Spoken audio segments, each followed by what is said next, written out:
अस्सलाम वालेकुम। Welcome to the screen. आज की इस वीडियो में हम डिस्कस करने जा रहे हैं कि carrying value versus fair value, इन दोनों का आपस में डिफरेंस क्या है। What is the difference between carrying value and fair value. Lesson number 28 है और मुझे पता है काफ़ी अरसे के बाद हम ये सीरीज शुरू कर रहे हैं और इंशाल्लाह आप कोशिश करेंगे इसको कंटिन्यू रखें। Carrying value versus fair value, what is the difference. सबसे पहले तो ये समझने की कोशिश करें कि हर कंपनी जो होती है उसका कोई ना कोई एसेट होता है।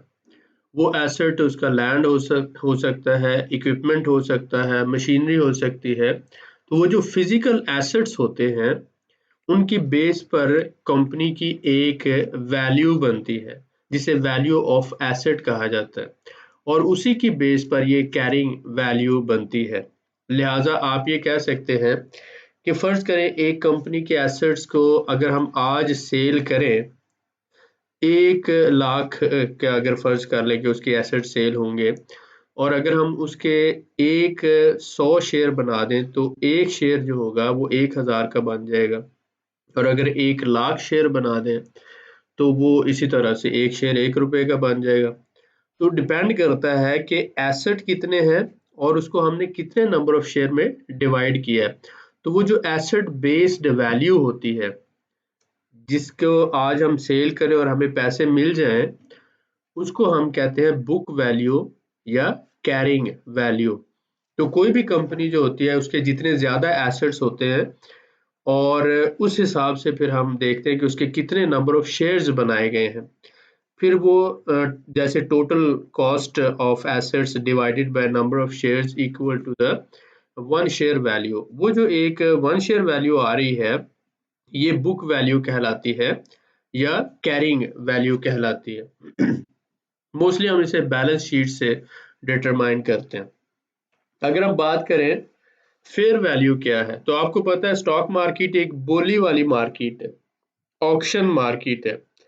यहाँ पर किसी भी चीज की जो वैल्यू होती है वो सप्लाई और डिमांड के हिसाब से होती है।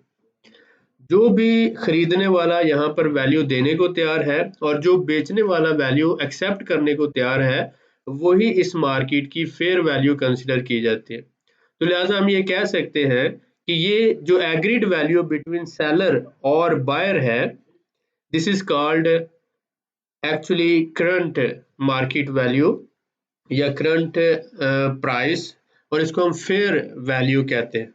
ठीक हो गया। तो फेयर वैल्यू क्या हुई, actually this is the value जो आप एग्री करते हैं बिटवीन बायर और सेलर और ये एक्चुअल वैल्यू जो है बुक वैल्यू है उससे ज्यादा भी हो सकती है और उससे कम भी हो सकती है। अब अगर हम बात करते हैं स्टेप वाइज इसके ऊपर तो कैरिंग वैल्यू क्या है। Carrying value of an asset is based on the figures from a company's balance sheet. अब बैलेंस शीट में हमने देखा when a company is initially acquired an asset it carrying value is the same as its original cost. जब भी कोई company कोई चीज खरीदती है तो वो जो कंपनी की जितने भी एसेट्स हैं उस पर हम देखते हैं कि वो इनिशियल कॉस्ट के हिसाब से, जैसे सपोज करें एक कंपनी स्टार्ट हुई, अब इसके बाद क्योंकि आपको पता है कि एसेट्स जो होते हैं वो डेप्रिशिएट भी करते हैं। जैसे मशीनरी है तो उसकी वैल्यू वक्त के साथ साथ कम होती जाएगी, गाड़ियां हैं उसकी वैल्यू कम होती जाएगी। तो इसको एक्यूमुलेटेड डेप्रिसिएशन कहते हैं। विद टाइम हम इसको निकालते हैं। तो अगर आप ये समझ लें कि वक्त के साथ साथ इन चीज़ों की कीमत कम होती जाती है यानी बुक वैल्यू जो है वो कंपनी की कम होती जाएगी। लेकिन अगर उसके लैंड है, प्लॉट है या फिर उसी तरह से उसका वेयर हाउसेज है या इस तरह से ऐसी चीज़ों की वैल्यू तो बढ़ेगी। तो नेट इफेक्ट हम देखते हैं कि कुछ चीज़ों की वैल्यू बढ़ी, कुछ चीज़ों की कम हुई और इसी तरह से कैरिंग वैल्यू जो है या बुक वैल्यू है वो हर साल बैलेंस शीट से हम उसकी चेक कर सकते हैं टोटल एसेट्स उसके कितने हैं। ठीक हो गया। इसकी मिसाल यहाँ पर दी गई है कि अगर आप एक 3D प्रिंटिंग मशीन लेते हैं $50,000 की और हर साल 3000 उसकी वैल्यू कम होती है तो 15 साल में 45,000 कम हो जाएगी। तो इसका मतलब ये है कि 15 साल के बाद वो जो प्रिंटर है वो सिर्फ आप समझ लें कि 5,000 का रह जाएगा, तो उसकी बुक वैल्यू जो है वो $5,000 रह जाएगी, क्योंकि 45 तो माइनस हो जाएगा। इसलिए हम ये कहते हैं कि ये मशीनरी जो है इसकी डेप्रिसिएशन की वजह से बुक वैल्यू हर साल कम हो रही होती है। इसी तरह अगर हम फेयर वैल्यू की बात करें, अगर मार्केट में किसी भी वजह से 3D प्रिंटर्स की वैल्यू जो है डिमांड बढ़ जाती है, तो अगर कहीं से 3D प्रिंटर मिल ही नहीं रहा, तो ये जो 50,000 का था या 5,000 का था, हो सकता है कि $1,00,000 का हो जाए, और जो बायर है वो इसका $1,00,000 पे करने को तैयार हो जाए। तो ये तो डिमांड और सप्लाई पर बेस हो गया ना। तो इसलिए हमने कहा कि जो भी फेयर वैल्यू होती है डिफरेंट फ्रॉम कैरिंग वैल्यू किसी भी एसेट की, the fair value of asset and liabilities is calculated on a market to market accounting basis. Otherwise आप ये कह सकते हैं, the fair value of an asset is the amount paid in transaction between participants if it is sold in the open market. Open market में बोली के जरिए जो भी सेलर और बायर के दरमियान में एग्रीमेंट होता है प्राइस पे करने का, उसको आप फेयर वैल्यू कह सकते हैं। तो इन सिंपल वर्ड्स अगर हम इसको बहुत ही सिंप्लीफाई करें तो हम ये कर सकते हैं कि फेयर वैल्यू ये एक तरह की बोली वाली वैल्यू होती है, और ये जो भी ओपन मार्केट में जैसे कि स्टॉक एक्सचेंज के अंदर आज जो शेयर का रेट चल रहा है उसको हम फेयर वैल्यू कह सकते हैं।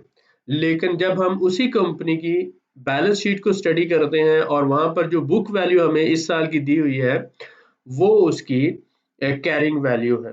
तो अगर फर्ज करें कि कैरिंग वैल्यू बुक वैल्यू या कैरिंग वैल्यू जिसको हम कह रहे हैं ये 50 रुपए है, फर्ज कर लेते हैं, और मार्केट में रेट चल रहा है इसी शेयर का 40 रुपए, तो इसका मतलब है कि बुक वैल्यू से जो फेयर वैल्यू कम है, तो ये अंडर वैल्यू शेयर है, क्योंकि बुक वैल्यू इसकी ज्यादा है और मार्केट में ये कम है। लेकिन अगर बुक वैल्यू 50 है और मार्केट में अगर आप देख रहे हैं कि ये 60 रुपए का सेल हो रहा है, बुक वैल्यू से महंगा शेयर हो रहा है, तो इसका मतलब है ये ओवर वैल्यू शेयर कहलाया। तो जो बोली है अगर ज्यादा लग रही हो, असल वैल्यू से अगर बोली ज्यादा लग रही हो तो उसको ओवर वैल्यू कहते हैं, और असल वैल्यू से अगर बोली कम लग रही हो तो उसको अंडर वैल्यू कहते हैं। असल वैल्यू क्या है, एसेट को आज अगर हम सेल करें तो जितने का वो सेल होगा उसको हम उसकी बुक वैल्यू या कैरिंग वैल्यू कहते हैं। तो उम्मीद है कि आज के इस लेसन में आपको ये बात क्लियर होगी होगी कि बुक वैल्यू और कैरिंग वैल्यू क्या है, ये सिमिलर चीज है, और फेयर वैल्यू मार्केट वैल्यू कहलाती है। तो ये थोड़ा सा आप इसके ऊपर फोकस करें, और इंशाल्लाह ताला हम ये सीरीज कंटिन्यू रखेंगे। छोटी छोटी बातें हैं इनको हम करते जाएंगे आगे, और कोशिश करते हैं हमारी सीरीज जो है वो नए सिरे से स्टार्ट हो और उसमें बहुत कुछ आपको इंशाल्लाह नया सीखने को मिलेगा। दुआ में याद रखें। मिलते हैं नेक्स्ट वीडियो।